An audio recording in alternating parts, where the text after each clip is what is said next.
Mainly যখন এটা foundation পায় সেটা হচ্ছে 1776 সালে, যেটা হচ্ছে অ্যাডাম স্মিথের লেখা the wealth of Nations. The supply and demand মার্কেটে সব কিছু ঠিক করবে। সো তখন সেই কনসেপ্টটা নিয়ে আসলে ইনভিজিবল হ্যান্ড, যে market should do everything. Karl Marx সে এসে বলল যে ভাই, capitalism is a machine of exploitation, so we cannot change capitalism. We have to literally omit capitalism. We have to bring something new, which is communism. So তখন capital থেকে গেল কিছু কিছু কান্ট্রি মার্কসিজম নিয়ে চলে গেল, যায় সোভিয়েত ইউনিয়ন, চায়না, এরা আলাদা হয়ে গেল।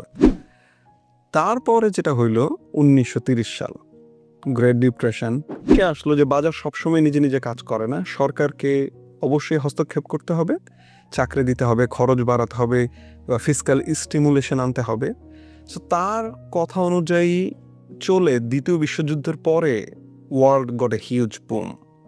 সো মানে এই যে government stimulation, war economy started growing, যে যখন কান্ট্রি স্পেন্ড করবে তখন বেশি ইনকাম হবে, ইনকাম হলে কান্ট্রি ইকোনমি গ্রো করবে। গভর্নমেন্ট কিছু করতে পারে না, বা ক্লাসিক্যাল ইকোনমিস্টও এত বেশি এক্সপ্লেন করে না।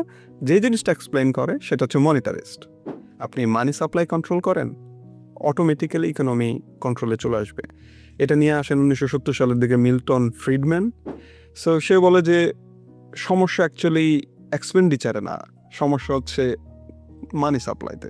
ক্লাসিক্যাল ইকোনমিক্সের থিওরিগুলো সে নিয়ে এই একটা কমন অ্যাজাম্পশন দিয়ে যে মানুষ রেশনাল হিউম্যান বিইং, তারা এক্সটেন্সিভ ম্যাথমেটিক্যাল অ্যানালিটিক্স করলো, ম্যাথমেটিক্যাল ফর্মুলা বের করলো, কিভাবে মানুষ বিহেভ করবে সেটা সে ম্যাথমেটিক্যাল ফর্মুলা দিয়ে বুঝাইলো।